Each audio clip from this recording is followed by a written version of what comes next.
Allez, casse-toi. Ah, avec ses jolis cheveux. Mais je m'en bats les couilles de ton avis de Mais merde. moi- Casse-toi. moi- Le cercueil, il est là-bas. Casse-toi. Ah, mais tu vas crever quand, surtout. Allez, casse-toi. Ah, tu fais chier tout le monde. Casse-toi. Ridicule, là. Mais toi, mais ta Mais gueule. si vous parlez... Ah, vraiment, bientôt le cercueil, il faut ça. Mais oui. C'est long, là.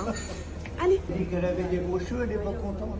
Eh ouais, t'as vu, c'est chiant. Hein. Oui, ça s'appelle du harcèlement. En fait, ça, c'est exactement ce dont parlent Carla Bergman et Nick Montgomery dans ce bouquin-là, Joie militante. En fait, dans tous les mouvements, dans tous les combats, que ce soit l'écologie, que ce soit le libéralisme, que ce soit la liberté, que ce soit religieux, etc., et que ce soit le harcèlement de rue, votre pire ennemi, c'est pas votre adversaire.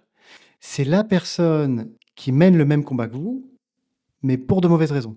En fait, dans la vie, c'est beaucoup plus facile d'affronter les autres dans un combat extérieur que de s'affronter soi-même dans un combat intérieur. Et donc ces personnes, plutôt que d'affronter leurs blessures personnelles, elles les projettent dans un combat militant. Elles se drapent dans la pureté de leur acte militant, et en tant qu'être pur, les autres sont sales, ce sont des parasites. Et donc tu dois les traiter comme tels. Dans leur univers à elles, ce vieux monsieur, qui a dû certes être un peu lourd, hein, parce qu'on voit bien qu'il y en a une qui a les cheveux violets, donc il a dû leur dire beaux cheveux, mais en se fichant un petit peu d'elle, en étant un peu relou.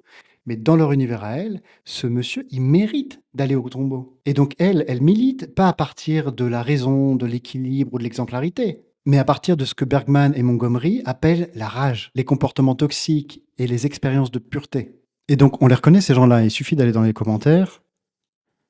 Ici, ah là là, mais quelle angoisse, parce que le harceleur est vieux et blanc, les femmes devraient sourire et dire merci, vous êtes dégénérés, vraiment, il n'y a personne qui a le droit de s'incruster dans notre espace sans y être invité, etc.